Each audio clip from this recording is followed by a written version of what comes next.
హల్లెలూయా. వాస్తవానికి వాక్యానికి నేను సిద్ధపడలేదు. దేవుడు అసలు వాక్యం చెప్పడానికి అర్హులు కాకపోయినా సరే ఇక్కడ నిలబెట్టి ఆయన మాట్లాడుతున్న ధైర్యం మాత్రమే మాకు ఉండేది, కానీ వాక్యాన్ని ధ్యానించటం, వాక్యాన్ని చెప్పగలగడం అనేది అపనమ్మకం అనేది దేవుడు వాక్యాన్ని చదువుతున్నప్పుడు దేవుడే బలపరుస్తున్నాడు మనల్ని. ఈ రోజు వాక్యం కూడా నేను ఏ రెఫరెన్స్ కూడా రాసుకోలేదు. ఒక వాక్యాన్ని కొంచెం సేపు ధ్యానం చేసుకుందాం. ఈరోజు పునరుద్ధాన దిన ఆదివారం ఆరాధనలోని వాక్యోపదేశం లూకాసు వార్త 15వ అధ్యాయము 1 కాడ నుంచి 7 వరకు చదువుకుందాం.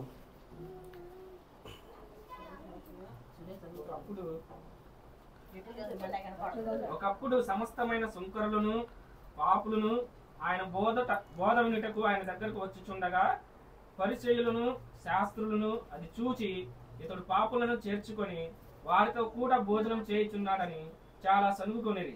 అందుకు ఆయన వారితో ఈ ఉపమానం చెప్పాను. మీలో ఏ మనుషునికైనాను 100 గొర్రెలు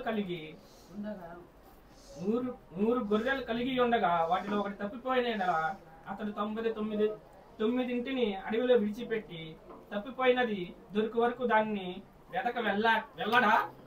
అది దొరికినప్పుడు సంతోషంతో దాన్ని భుజముల మీద వేసుకొని ఇంటికి వచ్చి తన స్నేహితులను పొరుగు వారిని పిలిచి, మీరు నాతో కూడా సంతోషించండి, తప్పిపోయిన నా గొర్రె దొరికినదని వారితో చెప్పును కదా. అటువలే మారు మనసు అక్కరలేని 99 మంది నీతిమంతుల విషయమై కలుగు సంతోషం కంటే మారు మనసు పొందు ఒక్క పాపి విషయమై పరలోకమందు ఎక్కువ సంతోషం కలుగును. చాలు. వాక్యం కొరకు చిన్న ప్రార్థన చేసుకుందాం. స్తోత్రము స్తోత్రము స్తోత్రము స్తోత్రము నాయన, ప్రేమగల తండ్రి, నీ కొందనాలు స్తోత్రాలు నా ప్రభా. ఈ పునరుద్ధాన దిన ఆదివారం ఆరాధనలో భాగంగా నా ప్రభా నీ వాక్యాన్ని ధ్యానం చేస్తుండగా నా ప్రభా మీరు మాతో మాట్లాడిన ప్రభా చక్కగా వాక్యాన్ని వివరించడానికి సహాయం దయచేయండి. చక్కగా నా ప్రభా వివరించిన వాక్యం అర్థం అవడానికి సహాయం దయచేయండి. మీరే మాతో మాట్లాడి మహిమ పొందమని, ఘనత మహిమ ప్రభావాలు పొందుకోమని మా ప్రభు అయిన యేసు క్రీస్తు నామములో స్తుతించి ప్రార్థించి అడిగి వేడుకుంటున్నాము తండ్రి, ఆమేన్.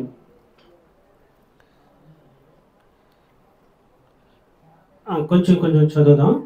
సుంకరులు పాపులు అందరూ ఆయన బోధ వినుటకు ఆయన దగ్గరికి వచ్చుచుండగా పరిసయ్యులను శాస్త్రులను అది చూచి ఇతడు పాపులను చేర్చుకొని వారితో కూడా భోజనము చేయుచున్నాడని చాలా సనుగుకొనుడి. ఈ మాటకు అర్థం ఏంటంటే, యేసు ప్రభువారు బోధించేటప్పుడు అప్పుడు దాకా ఉన్న ప్రజలందరూ కూడా వేరువేరుగా ఉండేవాళ్ళు. ఎలా ఉండాలంటే, సుంకరులు పరిచయాలు అంటే మనం వివరించుకోవాలంటే గొప్ప వాళ్ళను, లేని వాళ్ళను, లేదా కులాల వారీగా విభజించుగా ఉండేవాళ్ళు. కానీ యేసుక్రీస్తు వారి బోధ విని యేసుక్రీస్తు వారు చేసే ఆ మహిమలను వాళ్ళు చూచి ఏం చేశారంటే వీళ్ళందరూ కలిసిపోయారు. ఒక చోట వీళ్ళందరూ ఏం చేశారు? కలిసిపోయారు. కలిసిపోయినప్పుడు వీళ్ళు ఏమనుకుంటున్నారంటే, ఈయన పెద్ద దైవజనుడు అనుకున్నావు, ఈయన పాపుల మధ్య కూర్చొని భోజనం చేయడం ఏందని చేశారంటే వాళ్ళు సొనుకుంటున్నా ఉన్నారు. వీళ్ళు పాపులు అని ఎవరు డిసైడ్ చేయాలి? వాస్తవానికి దేవుడే డిసైడ్ చేయాలి. దేవుడే వాళ్ళతో కలిసి భోజనం చేస్తుంటే వీళ్ళు వచ్చేమంటారంటే ఆయనతో ఆ మాట చెప్పలేక మనసులో సొనుక్కుంటా ఉన్నారు. ఆయన మనసు అంతరంగాలు ఎరిగినవాడు కాబట్టి వాళ్ళు సొనుగుకోవటం విని చదువమ్మా. అందుకాయన వారితో ఈ ఉపమానము చెప్పెను, మీలో ఏ మనుషులకైనాను 100 గొర్రెలు కలిగి ఉండగా వాటిలో ఒకటి తప్పిపోయిన ఎడల అతడు 99 అడవిలో అడవిలో విడిచిపెట్టి తప్పిపోయినది దొరుకు వరకు దానిని వెతక వెళ్ళడా. చాలు చాలు చాలు.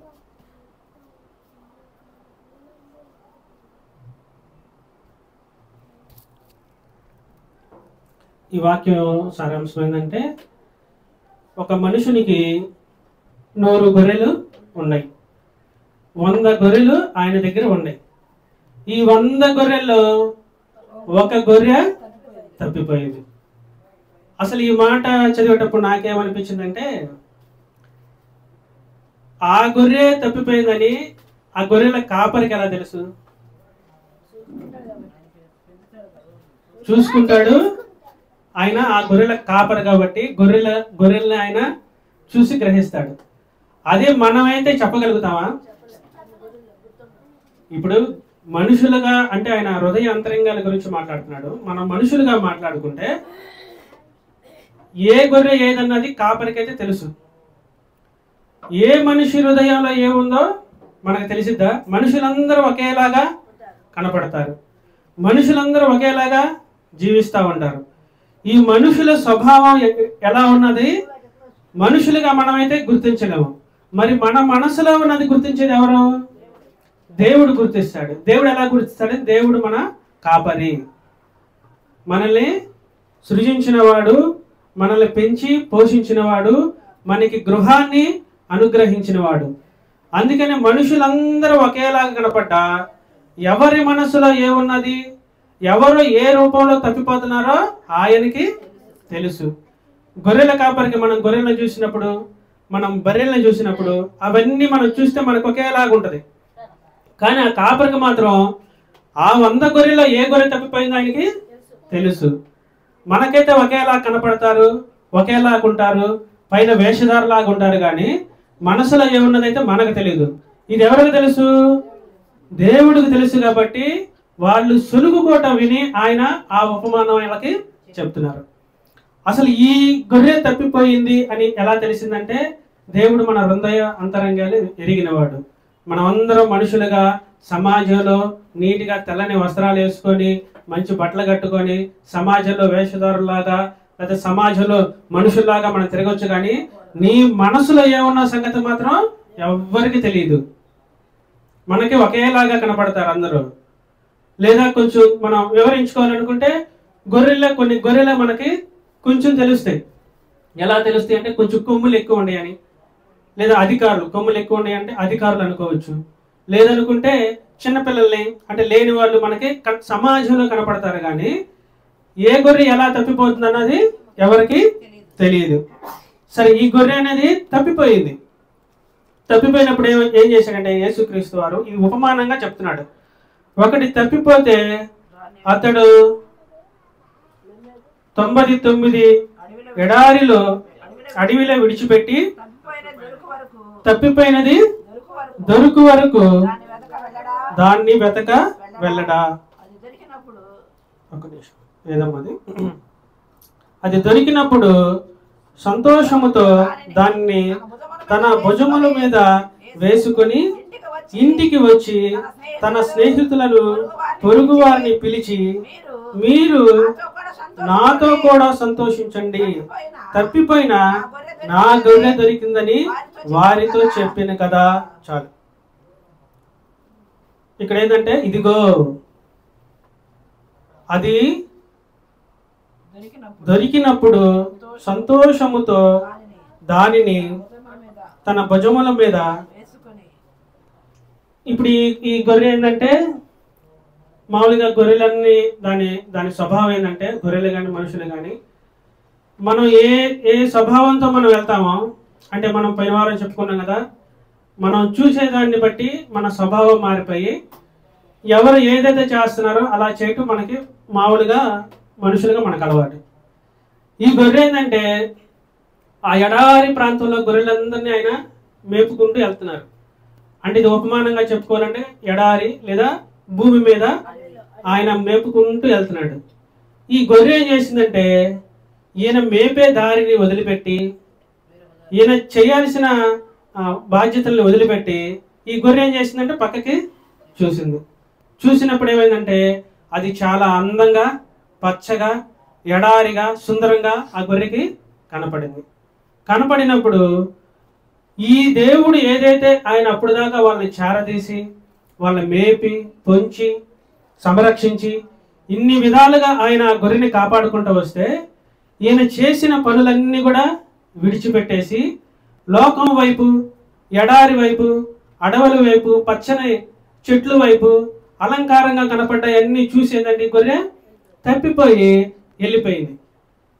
ఈ గొర్రె తప్పిపోయి వెళ్ళిపోవడంతో ఆయన ఏం చేశాడంటే, ఈ గొర్రెలన్నీ 99 నా దగ్గరే ఉన్నాయి, ఈ నార్మల్గా ఉన్న చక్కగా దాని దారిలో అవి గూటికి చేరుతాయి, ఈ గొర్రె తప్పిపోయి ఎటు వెళ్ళిపోయిందో అని ఆ గొర్రెని ఎత్తుక్కుంటా ఆయన ఆ అడవిలో వెళ్ళాడు. ఈ అడవిలో వెళ్ళినప్పుడు అడవిలో ఇది తండ్రి కొడుకుకి సంబంధించిన విషయంగా మనం మాట్లాడుకుంటే, అడవిలో అనేక క్రూర మృగాలు, క్రూర జంతువులు నివసిస్తూ ఉంటాయి.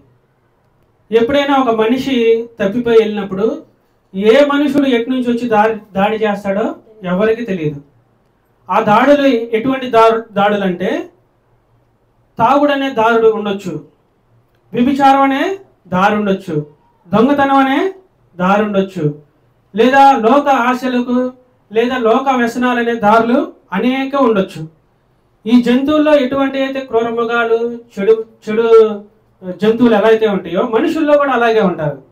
ఈయన ఏం చేస్తున్నాడంటే పాపం అడవిలోకి వెళ్ళి ఆ అడవిలో మొత్తం కూడా ఎతుకుతూ ఆయన చూస్తా ఉన్నాడు. ఎక్కడుందా నా గొర్రె, ఎక్కడుందా, ఎక్కడ తప్పిపోయిందా, ఎక్కడ చిక్కుకుందా అని దాన్ని వెంబడిస్తా వెళ్ళినప్పుడు ఆ గొర్రె ఆయనకి దొరికింది. ఈ గొర్రె ఎలా దొరికింది అంటే ఇది నాకు ఊహగా అనిపిస్తుంది. ఈ గొర్రె ఎలా దొరికిందంటే ఒక ముళ్ళ పొదలో చిక్కుకుపోయి ఉంది. ముళ్ళ పొదలో చిక్కుపోయినప్పుడు యజమాని దగ్గర మామూలుగా ఏముంటదంటే, గొర్రెల కాపరి దగ్గర కర్ర ఉంటుంది. ఆ గొర్రెని చూసి ఏం చేశాడంటే పరిగెత్తాడంట పాపం. ఆ ముళ్ళ కంప దగ్గరికి పరిగెత్తుకుంటా ఆయన ఆ గొర్రె దగ్గరికి వెళ్ళేసరికి ఆ గొర్రె ఏమనుకుంటుంది, నేను తప్పిపోయాను, యజమాని విడిచిపెట్టి ఈ అడవిలో ఉన్నాను, ఏ మృగం వచ్చిద్దో ఏదో వచ్చిద్దో అని ఇప్పుడు దాకా భయపడతా ఉన్నాను, ఏ సింహాల బారిన పడి ఆ ప్రాణం పోగొట్టుకుంటానని నేను బాధపడతా ఉన్నాను.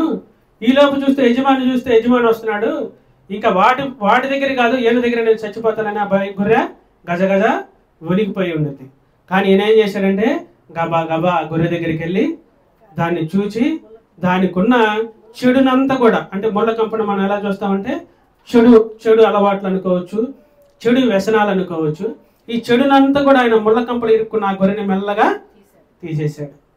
ఎప్పుడైతే మెల్లగా తీసేశాడో గొర్రెకి తీసేం చేశాడు, ఈ గొర్రె ఇప్పుడు దాకా ఎంత దూరం ప్రయాణించి వచ్చింది, ఇది ఆకలితో ఉందో లేదా దాహం అసలు నీ వాటర్ నీళ్ళు అనేది తాగిందో లేదో, ఈ గొర్రె బాగా బలహీనతం అయిపోయింది. ఈ గొర్రెతో పాటు ఈయన కూడా నడిచాడుగా.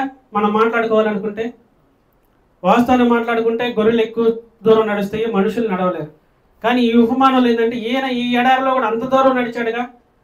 నడిచి ఏం చేశాడు, ఈయన కాళ్ళు నొప్పులు వచ్చి ఉండొచ్చు, ఈయనకి చెమట పట్టి ఉండొచ్చు, అలసిపోయి ఉండొచ్చు. కానీ ఆ గొర్రెని చూడంగానే ఏం చేశాడంటే సంతోషముతో ఆయన దాన్ని భుజం మీద ఎక్కించుకొని ఇంటికి తీసుకొచ్చేసాడు. ఇంకా ఇంటికి తీసుకోవటం అంటే మామూలు తీసుకురావటం కాదు. ఇంటికి తీసుకురావటం అంటే ఎమ్మటే మనం వచ్చి ఇక్కడ కూర్చోవటం కాదు.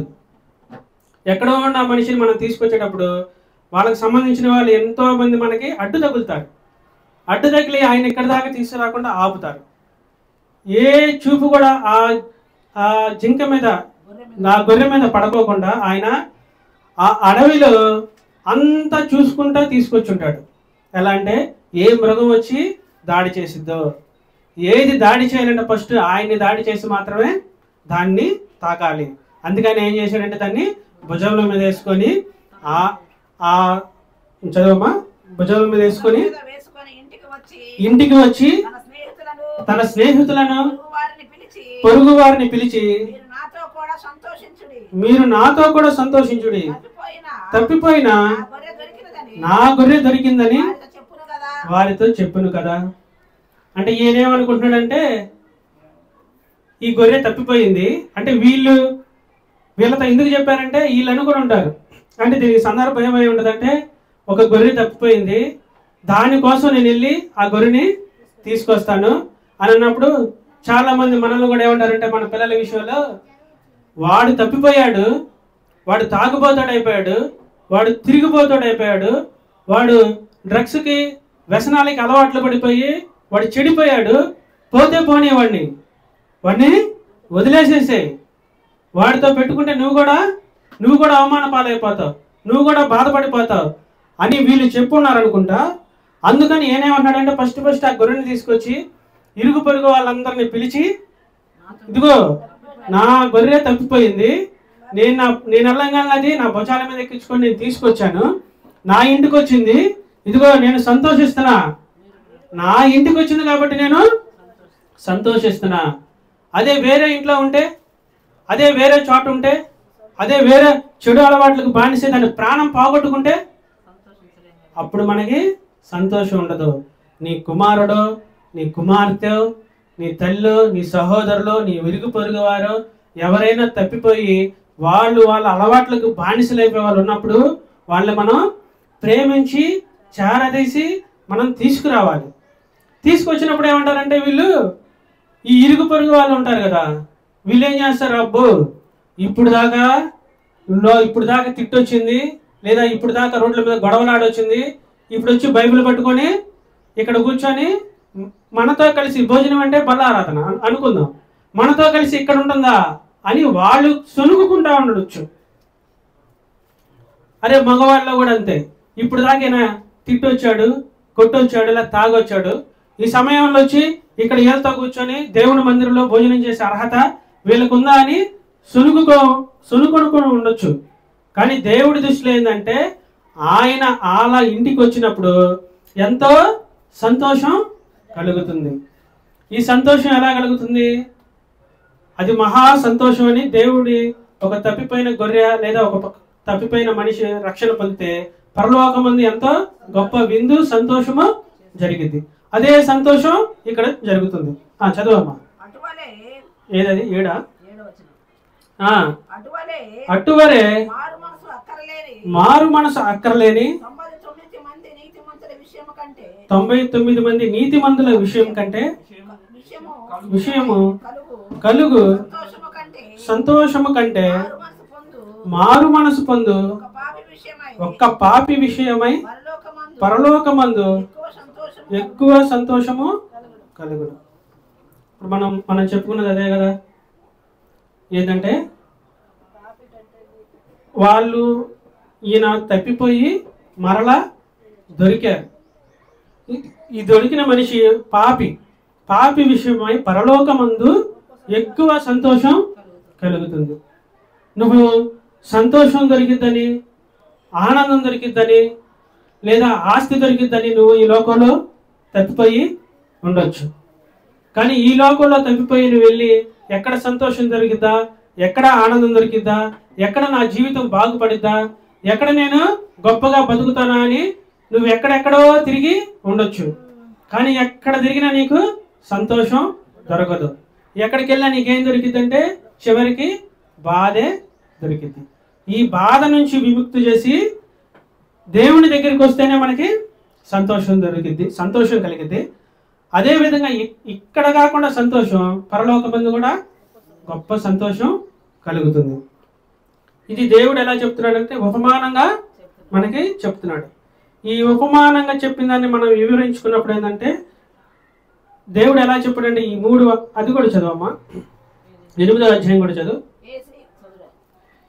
ఇప్పుడు వీళ్ళకి ఉపమాన రీతిలో దేవుడు ఏం చెప్పాడంటే అప్పుడులో గొర్రెలు కాసుకునేవాళ్ళు కాబట్టి గొర్రెలకి మనుషులకి దగ్గర సంబంధాలు ఉన్నాయి కాబట్టి మనుషులకి అర్థం అవడం కోసం ఉపమాన రీతిగా ఈ గొర్రెల్ని తీసుకొని చెప్పాడు. అలా వాళ్ళకి అర్థం అవుతుందో లేదో అని మరలా ఏం చేశాడంటే ఇంకో ఉపమానం దేవుడు మనకి చెప్తున్నాడు. చదువమ్మా, 8వ అధ్యాయం చదువు. ఏ స్త్రీకైనను ఒక స్త్రీ, ఒక నిమిషం, ఏ స్త్రీకైనను ఏ స్త్రీకైనను 10 వెండి నాణెములు ఉండగా 10 వెండి నాణ్యములుండగా వాటిలో ఒక నాణ్యము పోగొట్టుకుంటే ఆమె దీపము వెలిగించి ఇల్లు ఊడ్చి అది దొరుకు వరకు జాగ్రత్తగా వెతకగా అది దొరికినప్పుడు తన చెలికత్తెలను పొరుగువారిని పిలిచి నాతో కూడా సంతోషించుడి, నేను పోగొట్టుకుని నాణ్యము దొరికినదని వారితో చెప్పును కదా. సరే, చాలు. మనకి ఆ ఉపమానం కొంత అర్థమవుద్ది, కొంతమందికి అర్థం కాదని దేవుడు మరలా ఏం చేస్తున్నాడంటే ఇంకొక ఉపమానం చెప్తున్నాడు. ఈ ఉపమానాలు ఏంటంటే, ఒక స్త్రీ దగ్గర 10 వెండి నాణ్యములు ఉన్నవి. అంటే స్త్రీలకి నాణ్యాలన్నా బంగారం అన్నా డబ్బన్నా ఇష్టం అని ఏం చేశాడంటే దేవుడు గొర్రెలుగా చెప్తే వీళ్ళకి అర్థం కాదని స్త్రీలుగా వీళ్ళకి ఏం చెప్తున్నాడంటే వెండి నాణ్యాల గురించి చెప్తున్నాడు. ఈ వాక్యాన్ని ఎవరేస్తున్నప్పుడు నాకు ఇప్పుడు ఏమనిపిస్తుందంటే, మేము వాక్యం చెప్పేటప్పుడు అందరినీ దృష్టిలో పెట్టుకొని మేము వాక్యం చెప్పాలని, దేవుడు ఎలా అయితే బోధించాడో అలా బోధించాలని మనసుకు ప్రేరేపణ కలిగింది. ఏం చెప్తున్నాడు ఇక్కడ? 10 వెండి నాణ్యాలు ఏ స్త్రీకైనను 10 వెండి నాణ్యాలు ఉండగా వాటిలో ఒక నాణ్యము పోగొట్టుకుంటే ఆమె దీపం వెలిగించి ఇల్లు ఊడ్చి అది దొరుకునంత వరకు జాగ్రత్తగా బ్రతకదా. ఇక్కడ ఏం చేస్తుంది స్త్రీ? 10 వెండి నాణ్యాలు ఉన్నాయి, ఆ వెండి నాణ్యాలు ఒకడు పోగొట్టుకుంది. సరే, పోతే పోయిందిలే, వెండి నాణ్యం ఒకటే కదా అని ఈ 9 జాగ్రత్తగా దాచిపెట్టుకోవాలి. ఏంటంటే అది నేను కష్టపడి సంపాదించుకున్నాను, కష్టపడి ఆ వెండి నాణ్యాలన్నీ కూడా నేను కూడబెట్టుకున్నాను. ఈ రోజు నేను దాచి పెడితే ఆ వెండి నాణ్యంలో ఒకటి పోగొట్టుకున్నాను. అంటే ఇంకా మనకి క్లియర్గా అర్థం అవ్వాలనుకుంటే మనం ఈ లోక భాష ప్రకారం చెప్పుకుంటే, ఒక స్త్రీ ఒక వెండి నాణ్యం, అంటే మన ఇళ్ళలో బీరువాలు ఉంటాయి కాబట్టి బీరువాలో వెండి నాణ్యము 10 వెండి నాణ్యాలు ఆమె బీరువాలో పెడుతుంది. ఆ బీరువాలో పెట్టేటప్పుడు ఏమవుతుందంటే దానిలో నుంచి ఒక వెండి నాణ్యము కింద పడిపోయింది. ఈ కింద పడిపోయినప్పుడు ఆ వెండి నాణ్యాలు ఈ 9 వెండి నాణ్యాలు పక్కన పెట్టి పోయిన ఒక్క వెండి నాణ్యం కోసం ఆమె వెతకడం మొదలుపెట్టింది. చీకటిలో వెతికితే ఎవరికైనా దొరుకుతుందా? నువ్వు పాపంలో ఉన్నప్పుడు నీకు మంచి దొరుకుతుందా? చీకటి అనగా ఏంటంటే పాపానికి గుర్తు. ఈ చీకట్లో ఉన్నప్పుడు నువ్వు ఎంత వెతికినా ఈ లోకంలో నీకు ఏమి కూడా దొరకదు. మరి ఎలా దొరుకుతుంది? మనకి మంచి అని మనకి ఎలా తెలుస్తుంది అని అంటే దీపం వెలిగించి దీపం వెలిగించటమే కాదు, ఇల్లంతా కూడా ఊడ్చి. అంటే ఈ దీపం దేనికి గుర్తంటే, దీపం వెలుగు దేనికి గుర్తంటే మంచికి, దేవునికి లేదా వాక్యానికి గుర్తు. ముందు మన మనసులో లేదా మన హృదయాల్లో ఏం వెలిగించాలంట? దీపం. అంటే మంచితనాన్ని మనం వెలిగించాలి. తర్వాత ఏం చేసింది ఆమె? ఇల్లంతా కూడా శుభ్రంగా ఊడ్చింది. ఈ ఇల్లు దేనికి సాదృశ్యంగా ఉందంటే మన హృదయానికి, మన మనసుకి సాదృశ్యంగా ఉంది. ఫస్ట్ మనం మనసులో దీపాన్ని, దేవుణ్ణి వెలిగించాలి. రెండవదిగా ఇల్లు శుభ్రంగా ఊడ్చాలి. ఊడవటం మామూలుగా ఊడిస్తే దొరకదు, ఏదో పైపైన ఊడిచేసి లేదనుకుంటే దొరకదు. ఇక్కడ ఏమని రాయబడిందంటే ఇల్లంతా ఊడ్చి అది దొరుకు వరకు జాగ్రత్తగా వెతకదా. అంటే జాగ్రత్తగా వెతకటం అంటే ఇప్పుడు మనసులో ఉన్నది మొత్తం మనం చెడు తలంపు, చెడు వ్యసనాలు, చెడు అన్నట్లు కూడా మనం శుభ్రంగా ఊడి చేసుకొని నీట్గా మనం నివసిస్తున్నాం. కానీ ఇలా నీట్గా ఉంటే మళ్ళీ మనం ఏమైపోతాం? మళ్ళీ పాపంలో, చీకట్లో పడిపోతాం. అలా పడిపోకుండా ఉండాలంటే జాగ్రత్తగా వెతకాలి. ఈ జాగ్రత్తగా ఏం వెతకాలి? ఎలుతురులో వెతకాలి, చీకట్లో కాదు వెతకాల్సింది. చీకట్లో ఏముంటుందంటే పాపపు పనులు, పాపపు అలవాట్లు, పాపపు మనసు కలిగినవి అన్నీ ఏంటంటే చీకటి. ఈ వెలుగు సంబంధించింది ఏంటంటే దేవుడు. ఈ వెలుగులోనే ఉన్న వాక్యాన్ని ఏం చేయాలంటే మనం జాగ్రత్తగా వెతకాలి. మీరు ఇప్పుడు చదివిన వాక్యాన్ని మనం మామూలు చదువుకుంటే మనకి అంతగా అర్థం కావద్దు. మామూలు చదివేస్తాము, ఒక గొర్రె తప్పిపోయింది, ఆ గొర్రెని తీసుకొచ్చాడు ఇంటి దగ్గర, అక్కడతో అయిపోయింది ఇంకా అది. ఇప్పుడు మనం ఏం చేస్తున్నాం, ఈ వాక్యాన్ని ప్రతి మాటను కూడా మనం జాగ్రత్తగా వెతికినప్పుడు ఆ మాటలో ఉన్న వాక్యాన్ని సారం మనకి తెలుస్తుంది. ఈ వాక్యంలో ఉన్న భావం మనకి అర్థమవుతుంది. ఇవేం చేసిందంటే ఆ ఒక్క వెండి నాణ్యం కోసం జాగ్రత్తగా లైట్ వెలిగించి దీపం వెలిగించి ఇల్లంతా శుభ్రంగా అంటే నీట్గా శుభ్రంగా ఊడ్చుకొని అది దొరికింది. అప్పుడు దొరికింది నీకు ఎమ్మటైతే అది నీతి అనేది మంచి అనేది ఎప్పుడు కూడా మనకి త్వరగా దొరకదు. అది ఎప్పుడు దొరికిద్ది? మనం నిదానంగా వెలుతురులోనే వెతకాలి. పాపములో చీకట్లో ఎదిగితే నీకు అది దొరకదు. పాపములో చీకట్లో చేసే అన్ని కూడా పాపానికి సాదృశ్యంగా ఉంటాయి. వెలుతురులో చేసే పనులన్నీ కూడా దేవునికి సాదృశ్యంగా ఉంటుంది. ఈ వెలుతురులో మనం చేసి శుభ్రం చేసినప్పుడు మాత్రమే మనకి ఆ నాణ్యము దొరుకుతుంది. తర్వాత చదవమ్మా 9, 10. అట్టువలే మారు మనసు పొందు ఒక పాపి విషయమై దేవుని దూతల ఎదుట సంతోషము కలుగునని మీతో చెప్పుచున్నాను. నేను ఇందాక ఉపమానము ఇప్పుడు మనం చదువుకున్న ఉపమానాలు రెండు కూడా ఒకటే. ఈ రెండిట్లో మనకి దేవుడు ఎలా విభజించి చెప్తున్నాడంటే, ఫస్ట్ ఉపమానం వచ్చేసరికి మగవారి గురించి చెప్తున్నాడు. ఎందుకంటే వాళ్ళ గొర్రెలు కాసేవాళ్ళు కాబట్టి ఆ సందర్భంలో వాళ్ళ గురించి ఫస్ట్ ఉపమానంలో చెప్పాడు. అందరు జన సమూహం ఆయన దగ్గర కూర్చున్నారు కాబట్టి అక్కడ ఆడవాళ్ళు స్త్రీలు కూడా ఉండుంటారు కాబట్టి స్త్రీల గురించి ఏం చెప్తున్నాడంటే రెండవ మాటగా సేమ్ ఉపమానము మరలా మనకి నాణ్యం గురించి చెప్పాడు. చెప్పి ఈ ఉపమానంలో కూడా దేవుడు ఏం చెప్తున్నాడు, దోతల ఎదుట సంతోషము కలుగునని మీతో చెప్పుచున్నాను. మరలా ఇక్కడ ఎలా సంతోషం కలిగిద్దో అక్కడ కూడా సంతోషం మనకి కలిగిద్ది. ఈ ఉపమానమే మరలా మనం చదువుకుంటే ఈ కింద తప్పిపోయిన కుమారుడు ఉపమానం కూడా సేమ్ కూడా అదే.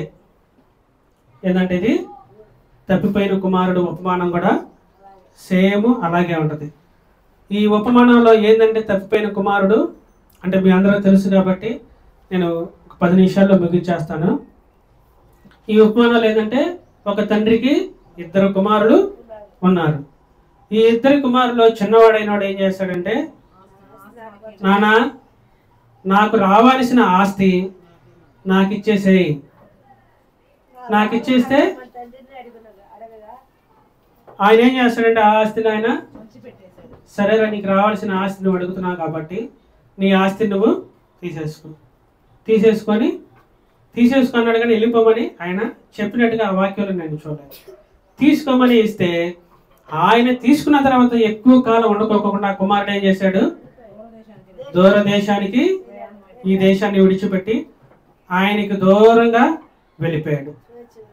వెళ్ళిపోయి ఏం చేశాడు, ఆ ఉన్న డబ్బులతో ఆయనకి నచ్చిన విధంగా ఆయనకి చేయాలనిపించిన పనులన్నీ కూడా ఆయన చేసేసాడు. చేసి ఏం చేశాడంటే ఆయన దగ్గర ఉన్న డబ్బంతా కూడా ఖర్చు పెట్టేసుకున్నాడు. ఈ లోపల ఆ దేశానికి ఏమొచ్చిందంటే కరువు వచ్చేసింది. ఈ కరువు వచ్చినప్పుడు ఆ దేశంలో ఉన్న ఆయన దగ్గర ఉన్న డబ్బంతా అయిపోయి ఒక స్నేహితుని అక్కడ ఏర్పాటు చేసుకొని, ఆ స్నేహితుడు ఎవడంటే పందులు కాసుకునే ఆయన. ఈ పందులు కాసుకునే ఆయన దగ్గరికి వెళ్ళి, అయ్యా నేను నీ దగ్గర పని చేస్తాను, ఇలా పని చేస్తానని చెప్పంటే ఆయన సరే అని చెప్పి ఆయన్ని ఆ పనిలో పెట్టుకున్నాడు. ఇంక ఈయన డ్యూటీ ఏంటంటే ఇంక అక్కడికి వెళ్ళటం, ఆ పందులకి పొట్టు అంటే ఆహారం వేయటం, ఇంక ఈ జీవితాన్ని ఆయన కొనసాగిస్తూ అలాగే ఉన్నాడు. సరే ఆయన చూసి ఆయనకి ఏమనిపించిందంటే, ఇక్కడ నేను ఇన్ని బాధలు పడి ఇన్ని అవమానాలు పడి తినటానికి తిండి లేక 10 మందిలో నేను దూషింపబడుతున్నా కాబట్టి నేను నా తండ్రి దగ్గరికి వెళ్తే ఆయన తిని మిగిలించింది ఏమైనా ఉంటే అది తిని అక్కడ నేను పనివాడిగానే నేను బతుకుతాను, నేను అనవసరంగా ఆయన విడిచిపెట్టి వచ్చేసాను అని ఒక ఆలోచన చేసుకుని ఏం చేశారంటే ఆయన చక్కగా ఇంకా తండ్రి దగ్గరికి నడుచుకుంటూ వస్తున్నాడు. మీరు బాగా పరిశీలనిస్తే ఈ 3 వాక్యాలు కూడా ఒకటే. తప్పిపోయిన గొర్రె, తప్పిపోయిన నాణ్యము, తప్పిపోయిన కుమారుడు. ఈ కుమారుడు ఏం చేశాడంటే తండ్రిని, అంటే అక్కడ ముళ్ళ కంపలు ఎట్లయితే ఇరుక్కొని ఎవరు వస్తారా అని ఆ గొర్రె ఎదురు చూస్తుందో, ఈయన కూడా ఏంటంటే తప్పిపోయి ఆయన ఆ స్థితిలో పడి ఉన్నప్పుడు ఆయన తండ్రి దగ్గరికి ఎలానే నేను వెళ్ళాలని చెప్పి మెల్లగా నడుచుకుంటూ వస్తున్నాడు. ఆయన పరిస్థితి అప్పుడు ఎలా ఉండుద్ది అంటే భయంకరంగా ఉండుద్ది. అంటే పందుల దగ్గర ఉన్నాడు అంటే ఆ బట్టలన్నీ కూడా దుర్వాసనతో నిండి ఉండుద్ది. ఆయన శరీరం అంతా కూడా పాడైపోయి ఉంటుంది. సాటి మనిషిగా మనం చెప్పుకోవాలనుకుంటే ఒక బాగా రోడ్డు మీద ఉన్న ఒక అడుక్కునే ఆయన్ని మనం ఎలా అయితే ఊహించుకోగలుగుతామో ఆయన పరిస్థితి అలా అయిపోయింది. అలా అయిపోయినా సరే ఆయన తండ్రిని గుర్తుపెట్టుకొని ఆయన ఎదుక్కుంటూ వస్తున్నప్పుడు ఆయన ఇంకా వాళ్ళ ఇంటి దగ్గరికి రాకముందే దూరంగా ఉన్నప్పుడే ఆ తండ్రి ఆయన్ని చూశాడు.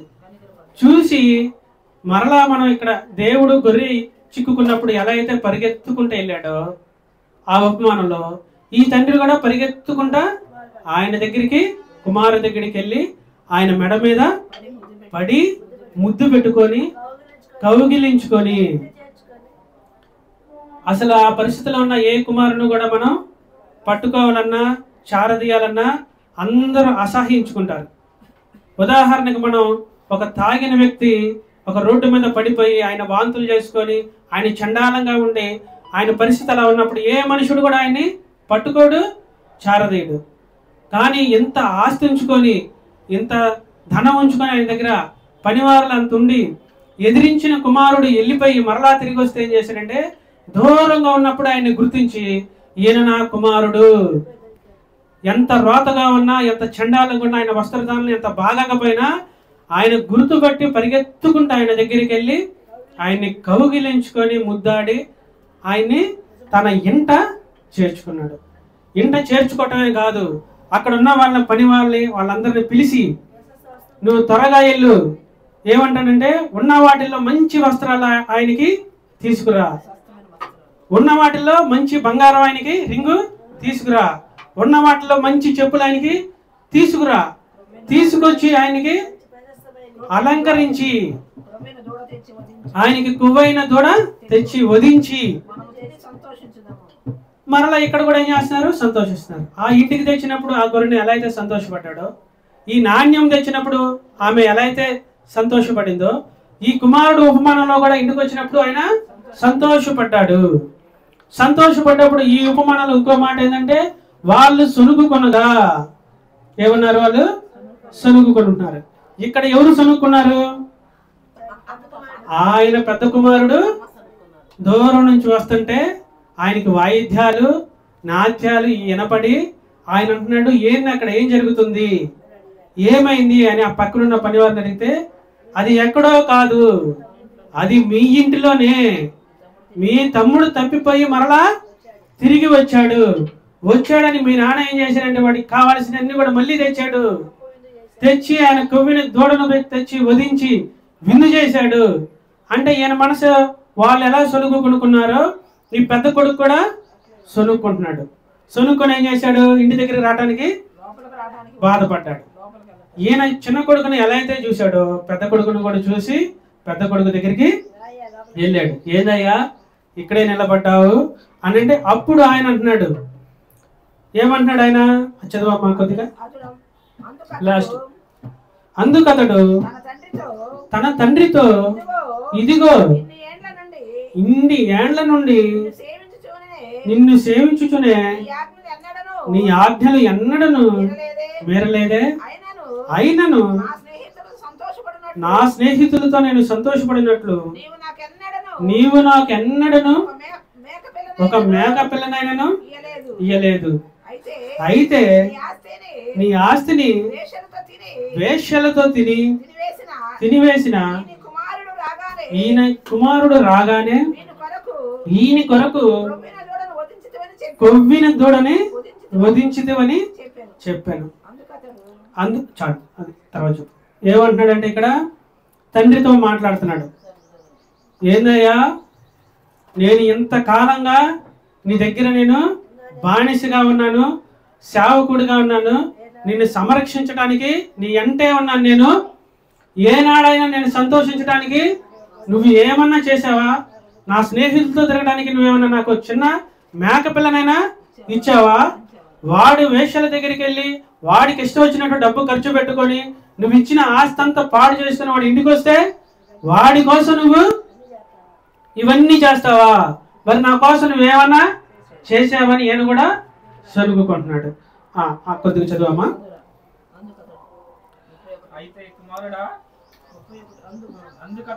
అందుకతడు కుమారుడా, నీవు ఎల్లప్పుడూ నాతో కూడా ఉన్నావు, నావన్నీ కూడా నీవే.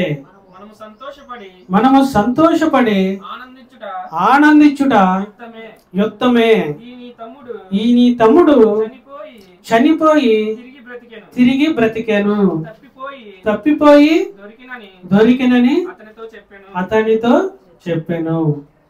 ఇక్కడ రెండు సందర్భాలు దేవుడు వివరిస్తున్నాడు. ఒకటి ఏంటంట, తప్పిపోయి దొరికాడు. రెండోది చనిపోయి మరలా బ్రతికాడు. ఈయన ఎలా చనిపోయాడు? ఎలా చనిపోయాడంటే ఆయన మనసుతో ఆయన పోరాడి దాన్ని గెలిచాడు. ఆయన మనసుని, ఆయన శరీరాన్ని ఆయన పాడు చేసుకున్నాడు. ఈ మనిషి పాడైపోయి ఈయన మరలా దేవుని సన్నిధికి లేదా దేవుళ్ళకి రక్షణలోకి వస్తే అది మనకి ఎలా ఉందంటే పునరుద్ధానం. అంటే ఆయన కొత్తగా మరలా జన్మించాడు. ఈయన ఏమైపోయాడు? పాత జీవితాన్ని అంతా కూడా వదిలిపెట్టేశాడు. ఇంకా ఆయన చనిపోయాడు. ఆ జీవితంతో ఆయనకి సంబంధం లేదు. ఈయనకి కొత్త వస్త్రాలు ధరించాను, ఉంగరం పెట్టాను రాజు గుర్తుగా, చెప్పులు ఆయనకి ధరించాను, గొప్ప విందు ఈయనకి చేశాను. ఈయన ఇంకా ఇప్పటి నుంచిగా ఆ పాత జీవితాన్ని, ఆ రోత జీవితాన్ని, ఆ జీవితాన్ని అంతా కూడా ఆయన విడిచిపెట్టేసి ఈయన మరలా కొత్తగా జన్మించాడు. ఇలా జన్మించడమే కాకుండా ఏదైతే తప్పిపోయాడో మరలా మనకే దొరికాడు. ఇలా దొరకడం అనేది చాలా గొప్ప విషయం. ఒక మనిషి తప్పిపోయిన తర్వాత మరలా దేవుడి దగ్గరికి రావటం అనేది చాలా గొప్ప విషయం. చాలా మందిని మనం చూస్తూ ఉంటాం. తాగుబోతుగా ఉన్నవాళ్ళు తాగుతానే మరణిస్తూ ఉంటారు. దొంగలుగా ఉన్నవాళ్ళు దొంగతనం చేస్తానే మరణిస్తూ ఉంటారు. వ్యభిచారులుగా ఉన్న వాళ్ళు వ్యభిచారం చేస్తానే రోగాలు పాలైపోయి చనిపోతూ ఉంటారు. ఇలా ఎక్కడ కూడా చనిపోయి ఆయన ప్రాణం పోగొట్టుకోకుండా మరలా ఆయన తిరిగి బ్రతికాడు. బ్రతకటమే కాకుండా తప్పిపోయి మరలా మనకి దొరికాడు.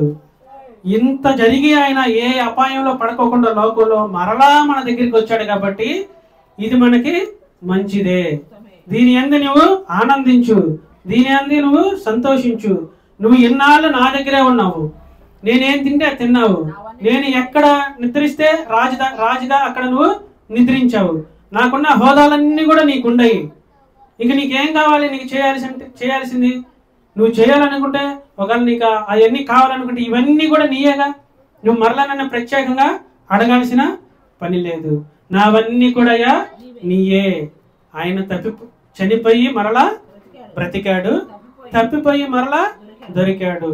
అందుకనే మనం మనం ఆనందించి సంతోషించాలి. ఎవరైనా ఒకవేళ లోకంలోనో పాపంలోనో పడిపోయి మన సంఘాల్లోనో లేదా మన కుటుంబంలోనో తప్పిపోయి మరలా వాళ్ళు మనకు దొరికినప్పుడు, ఒకప్పుడు అలా చేసావు కదా, నువ్వు ఒకప్పుడు ఎలా చేసావు కదా, నువ్వు పాపివి కదా, నువ్వు మాతో కూర్చోటానికి సమానస్తుడివి కాదు అని నువ్వు ఎప్పుడు కూడా నిందలో వాళ్ళని అవమానాలకి బాధలకి నువ్వు గురి చేయకూడదు. ఎవరైతే వాళ్ళు తప్పిపోయి మరలా మన దగ్గరికి వస్తున్నారో మనం అప్పుడు సంతోషం, ఎంతో సంతోషించాలి. ఇక్కడే సంతోషం కాదు కానీ పరలోకంలో కూడా సంతోషంగా వాళ్ళు జరుపుకుంటారని దేవుని వాక్యం మనకి బోధిస్తుంది. ఈ 3 ఉపమానాలు మనకి ఏం సూచిస్తుందంటే మన రక్షణ గురించి కానీ, మన మారు మనసు గురించి కానీ, మనం ఎక్కడ తప్పిపోయామా, ఎక్కడ చనిపోయావా మనం గ్రహించుకొని, మనం చనిపోకుండా అక్కడే నువ్వు అక్కడే భూస్థాపం అయిపోకుండా మరలా నువ్వు తిరిగి వచ్చి దేవుణ్ణి ఆరాధించి దేవుణ్ణి మహిమపరిచి దేవుని రాజ్యానికి నువ్వు వారసులుగా మార్చబడాలి. దేవుని వారసులుగా దేవుని రాజ్యానికి కనుక నువ్వు మార్చబడకపోతే నువ్వు ఆ ముళ్ళ పదల్లోనే చనిపోతావు. ఆ నాణ్యం కోసం నువ్వు చనిపోయేంత వరకు కూడా ఆ చీకట్లోనే వెతుకుతావు. తప్పిపోయి కుమారుడు వచ్చినప్పుడు నువ్వు సునుగుకోవటం గుణుకుకోవడం చేస్తే నువ్వు పాపంలో పడిపోయి నీ రక్షణ నువ్వు పోగొట్టుకుంటావు. అందుకని దేవుని వాక్యం ఏం చెప్తుందంటే, ఎవరైనా తప్పిపోయి మరలా తిరిగి వచ్చినప్పుడు వాళ్ళని హత్తుకోవాలి, వాళ్ళని ముద్దాడాలి, వాళ్ళని ప్రేమించాలి, వాళ్ళ కోసం మనం గొప్ప విందు చేయాలి, వాళ్ళ కోసం మనం దేవుని దగ్గర ప్రార్థించాలి. ఆయన రక్షణ గురించి మనం ఆనందించడమే కాకుండా అనేకుల్ని పిలిచి చెప్పాలి, ఇదిగో నా కుమారుడు మరలా నా దగ్గరికి వచ్చారని అనేకులు పిలిచి అనేకులకు కూడా సంతోషకరమైన విషయాన్ని మనం చెప్పాలి. ఈ వాక్యాన్ని దేవుడు దీవించునుగాక. ఈ వాక్యాన్ని మన మనసుల్లో పెట్టుకొని మనం ఎలా జీవించాలి. మనం అనుకుంటారు చాలా మంది వాక్యాన్ని సారం ఏమనుకుంటారంటే, వాక్యం అంటే దేవుని గురించి తెలుసుకుంటామని అనుకుంటాం. కానీ వాక్యం ఏంటంటే మనం ఎలా బ్రతకాలి, మనం ఈ లోకంలో ఎలా జీవించాలి అన్నది వాక్యం మనల్ని నేర్పించి మనల్ని నీతి మార్గంలో నడిపిస్తుంది. అందుకని ఈ వాక్యాన్ని మనం తెలుసుకొని ఇలా జీవించి ఇలా అనుసరించి ఇలా నడుచుకోవాలని దేవుని పేరట మిమ్మల్ని కోరుతున్నాను. ఈ చిన్న వాక్యాన్ని దేవుడు దీవించును గాక. చిన్న ప్రార్థన చేసుకొని ముగించుకుందాం. స్తోత్రము స్తోత్రము స్తోత్రము స్తోత్రము నాయన, ప్రేమగల తండ్రి, నీకు వందనాలు స్తోత్రాలు నా ప్రభా. అయా ఈ పునరుద్ధాన దిన ఆదివారం ఆరాధనలో నా ప్రభా మీరు మాతో ఉండి నడిపించిన విధానాన్ని బట్టి నీకు వందనాలు స్తోత్రాలు నా ప్రభా. అయా ఎవరైతే మేము తప్పిపోయి ఉన్నామో, ఎవరైతే మేము పాపంలో ఉన్నామో, మనుషులుగా మేము వాళ్ళని గుర్తించలేం, కానీ దేవుడుగా మీరు గుర్తించి వాళ్ళ హృదయాల్ని మార్చి మరలా నీ గృహాన్ని వాళ్ళని నడిపించండి. అయ్యా ఎక్కడ కూడా వాళ్ళు తప్పిపోయినా ప్రభా, ఏ అపాయాల్లోనో పాపంలోనూ చిక్కుకుపోయి చనిపోకుండా నా ప్రభా మరలా వాళ్ళు మా గృహానికి తిరిగి రావడానికి సహాయం దయచేయండి. వాళ్ళని రాజ్యానికి చేర్చుకోండి. అయ్యా ఇక్కడ మేము సంతోషపడమే కాకుండా పరలోకమందు కూడా సంతోషం కలిగితని మీరు మాకు బోధించిన విధానాన్ని బట్టి నీ వందనాలు స్తోత్రాలు నా ప్రభా. అయ్యా అలా నడుచుకోవడానికి, అలా జీవించడానికి, అలా మా హృదయాలు మార్చుకోవడానికి మీరు మాకు సహాయం దయచేయమని, ఘనత మహిమ ప్రభావాలు మీరు మాత్రమే పొందుకోమని మా ప్రభు అయిన యేసు క్రీస్తు నామములో స్తుతించి ప్రార్థించి అడిగి వేడుకుంటున్నాము తండ్రి. ఆమేన్.